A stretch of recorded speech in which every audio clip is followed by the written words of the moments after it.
बहुवचन के रूप में लिखी है और हम तो कुछ समझते नहीं हैं, तो कुछ का कुछ अर्थ निकालते। तो संस्कृत मूल लैंग्वेज है और देवताओं को मूल लैंग्वेज कौन सी देवताओं की है? वो संस्कृत है। संस्कृत में ही उन्हें समझ में आता है। जो जिस लैंग्वेज में है, यदि आप राजस्थानी हैं तो आपको राजस्थानी लैंग्वेज जल्दी से समझ में आएगी। तो उसी प्रकार से यहां पर वह बालक ने 3 बार कहला कि कहा कि बताऊं सर, बताऊं सर, बताऊं सर। हाँ बेटा बताओ। अब कोई नहीं बतला रहा है तो बताओ। अब उसने जैसे ही बताया, हाथ खड़ा करके जैसे ही खड़ा हुआ, खड़े होते ही सर का जो गुस्सा था वह तो समन हुआ। चित्र में यदि चारित्र हो जाता है तो सामने वाला अपने आप समन हो जाता है, क्योंकि आग से आग निकलती है और पानी से पानी मिलता है, शीतलता से शीतलता निकलती है। चारित्रवान के साथ चारित्र ही निकलता है, आचारित्रवान के साथ आचारित्र ही निकलता है।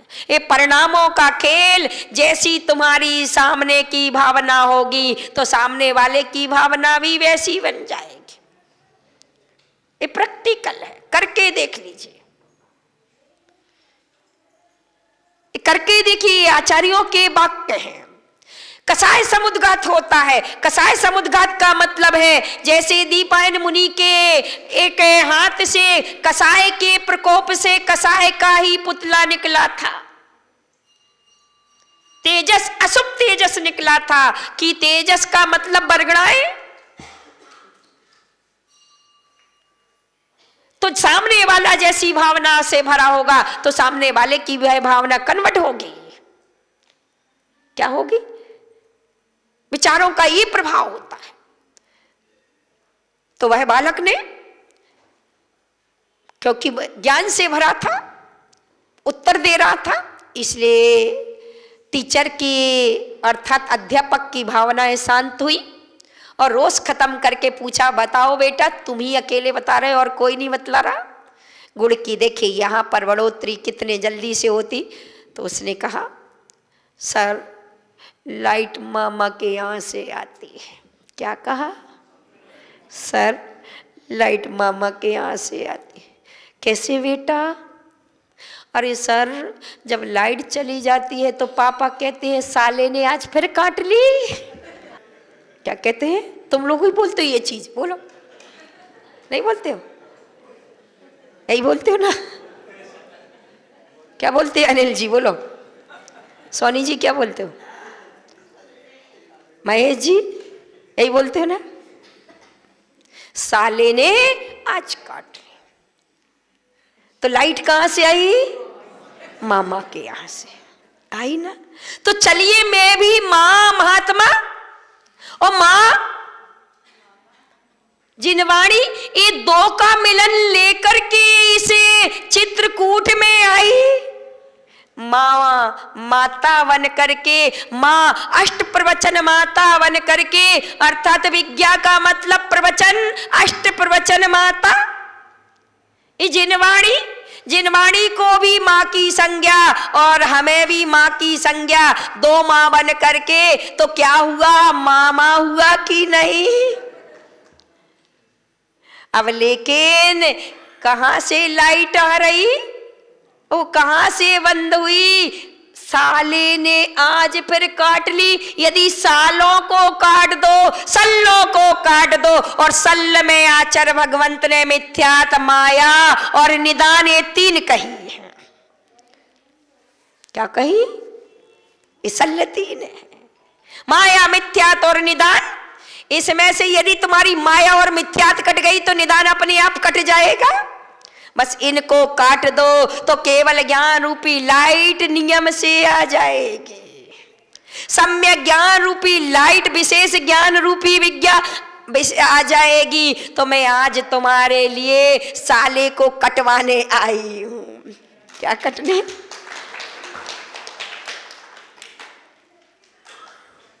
इस मिथ्यात की बुद्धि को कटवाने आई हूं, इस मायाचारी को, इस पॉलिटिक्स को कटवाने आई हूं। ये पॉलिटिक्स यदि धर्म में करोगे तो धर्मात्मा नहीं कहलाओगे, कर्मात्मा कहलाओगे। इसलिए एक बार ध्यान से सुन लो, अन्य क्षेत्रे कृतम पापम धर्म क्षेत्रे विनश्यति, धर्म क्षेत्रे कृतम पापम ब्रजलेपो भविष्यति। अन्य क्षेत्र में किया गया पाप होता है वो धर्म क्षेत्र में आकर धोया जाता है। यदि धर्म क्षेत्र में पाप करोगे वज्रलेप बन जाएगा। पापों से डरो, इस मिथ्या से डरो, इस माया से डरो, इस मान कसाय से डरो, इस निदान से डरो। थोड़े से नाम से, थोड़ी सी ख्याति से, थोड़ी सी पूजा से, थोड़ी सी चाहना से कहां चले जाओगे।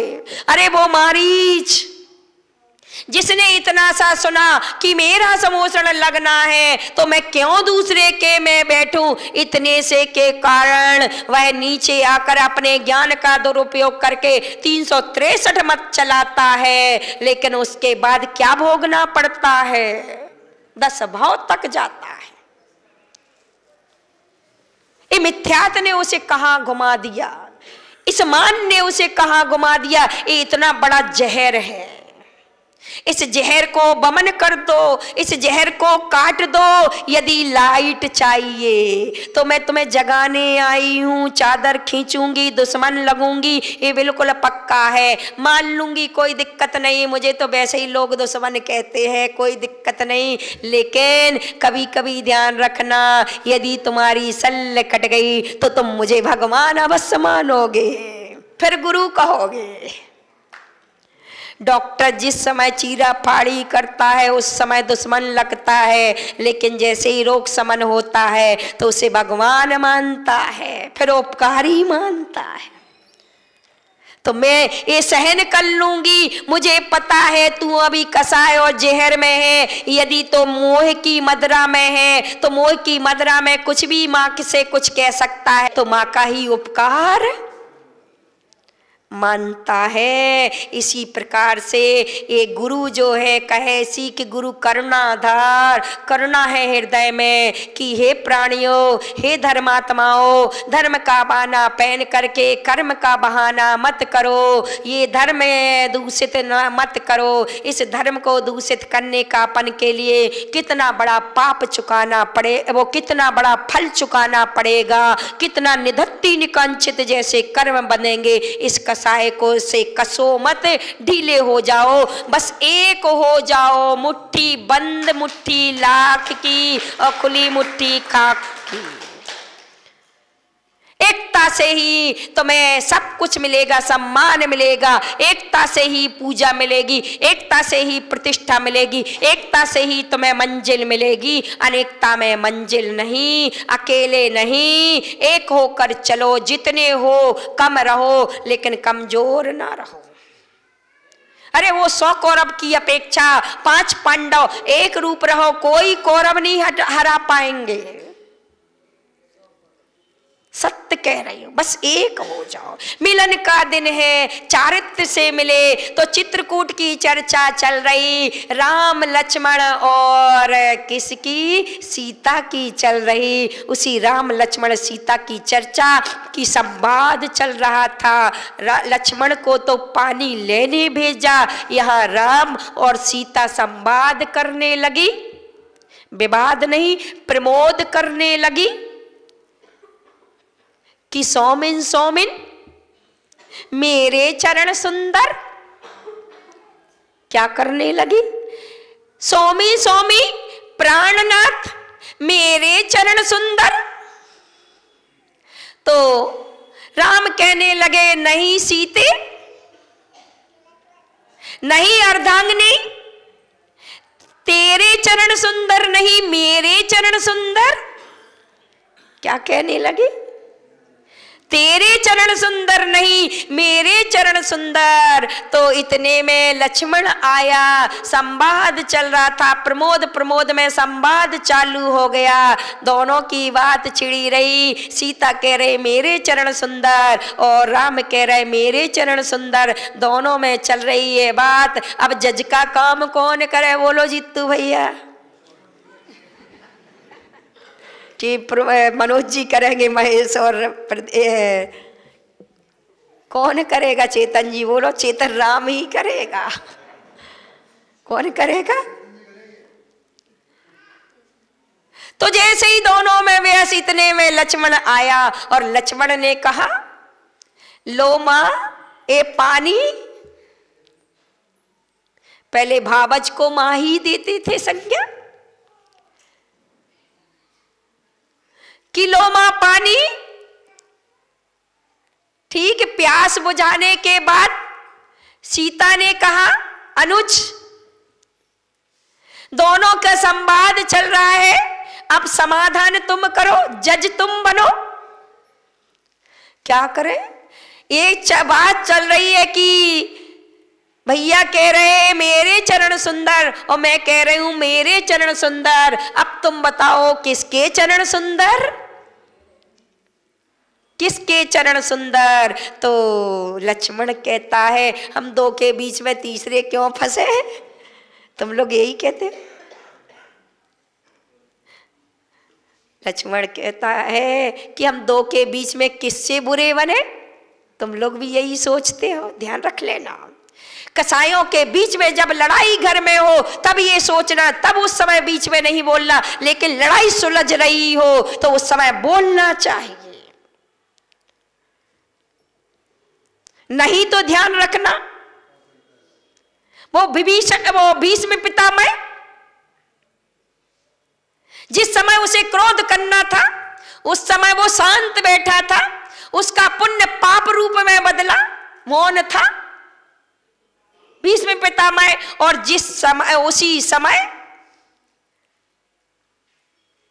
किसने क्रोध किया था? कृष्ण ने क्रोध किया था या उनके और किसने क्रोध किया था? जिस समय चीरहरण हो रहा था उस समय का उसका क्रोध पुण्य रूप परिवर्तित हो गया। उस समय वह बोला था तो उस समय उसका बोलना क्या हो गया? वो पुण्य रूप परिवर्तित हो गया, क्योंकि उस समय द्रौपदी की लाज चल रही थी, इज्जत जा रही थी, धर्म जा रहा था, शील जा रहा था। तो उस समय बोलना क्या था? पुण्य था। उस समय का क्रोध पुण्य था और भीष्म पितामह का क्रोध यानी कि पुण्य मौन पाप रूप परिवर्तित हो गया। उस समय करना चाहिए क्रोध, तो उस समय तुम क्रोध नहीं करते। जिस समय तुम्हारा धर्म होता है, बिखरता है, उस समय तुम मौन होते। मैं वैसे मौन की चर्चा नहीं कर रही हूं, नहीं तो तुम तो मेरे मौन में ऐसी स्वीकृति मान लो। आप ही ने तो कहा माता जी मौन रहना चाहिए। आज जितना भी बर्बादी हो रही आपके मौन से ही हो रही। ये देश के लिए खतरनाक की जो समाज के लिए, मंदिरों के लिए जो एक इतनी अवनतिपन हो रहा, ये क्षेत्र जो बिगड़ रहे या क्षेत्र जो पर के हाथों में जा रहे, ये हम सब की एक ही गलती है कि जो विद्वान हैं, बड़े हैं, जो सामर्थ्यवान हैं, वे वक्त पर मौन होते हैं और हम जैसे चिल्लरों के लिए खनकने देते। अरे कीमत तो नोट की होती है। उस समय उन्हें बोलना चाहिए, उस समय वे मौन हो जाते हैं और उसके बाद उन्हें खामोश होना चाहिए। उस समय वे चिल्लाने लगते हैं। वक्त की कीमत है। किसकी? वक्त की कीमत है। आज अपने धर्म की क्षति हो रही है, अपने गुणों की क्षति हो रही, भारत की महानता खत्म हो रही है, आज देश देश की एकता खत्म हो रही है। एक मूल कारण है कि हम जो समर्थवान हैं उस समय हम मौन हो जाते हैं और उस समय हम छल कर लेते हैं। कौन किससे बुरा बने, यह अपना स्वार्थ आ जाता है। इसलिए यहाँ स्वार्थ नहीं, अरे एक सूकर बन जाना, शेर से लड़ने के लिए तैयार हो जाना, बस अधिकार के लिए। सूकर बन जाना, बसतिका के लिए लड़ने तैयार मर जाना, लेकिन धर्म को मत छोड़ना। जान दे देना, एक ही तन जाएगा, 1000 तन मिल जाएंगे, 1000 चेतन मिलेंगे। एक तन दोगे तो चेतन मिलेगा, और 1 तन को बचाओगे तो 1000 चेतन चले जाएंगे, 1000 भाव चले जाएंगे। इसलिए इस बात का ध्यान में रखना। तो यहाँ पर राम और सीता का संवाद चल रहा था। लक्ष्मण ने कहा कि दोनों के बीच में मैं क्यों बोलूं। मैया ने कहा कि नहीं अनुज, नहीं बेटा, आज तुम्हें ही निराकरण करना है। हम दोनों गुस्सा नहीं होंगे, हम दोनों नाराज नहीं होंगे, समाधान तुम्हें ही करना है। तो बोलो, चरण किसके सुंदर है अंजना जी, किसके चरण सुंदर है? तो लक्ष्मण ने कहा, कहूं? बोलो कहूं? बोलो कहूं? लक्ष्मण ने कहा कि भैया चरण तो मैया के ही सुंदर है। क्या?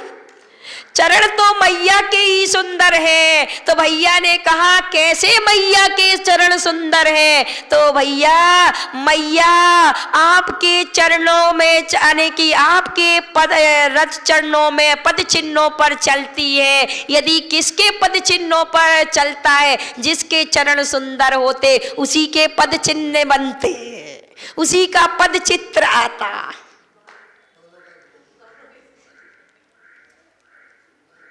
आपके सुंदर है, इसीलिए तो अपनाया जा रहा है। तो क्या सुंदर है? आपका आचरण सुंदर है, तो उस आचरण पर ही आया है ये चरण। इसलिए पैया चल रही और तुम चल चुके। क्या हो गए? तुम चल चुके, आचरणवान मर्यादा पुरुषोत्तम कहलाए, और मैया भी चल रही मर्यादाओं पर। इसलिए आचार्यों ने कहा, परंपराचार पूर्वानुक्रमेण, मैं आचार्यों के अनुक्रमेण चलूंगा। मंगलाचरण में कहा है, मंगलम भगवान वीरो मंगलम गौतमो गणी। पहले वीर मंगल हुए, फिर गौतम मंगल हुए, फिर मंगलम कुंद कुंदाद्यो मंगल, फिर तीसरे नंबर पर कौन हुए? अर्थात कुंद कुंदाचार्य हुए। मंगलम जैन धर्मम, ये फिर चौथी नंबर पर मंगल धर्म जहां धारण है। तो चरण किनके पूज्य हैं, किनके सुंदर हैं? अरे जिनका आचरण सुंदर है उनके चरण सुंदर हैं। तो ये सुंदर कौन है? ये चित्र किनका है? चित्रकूट में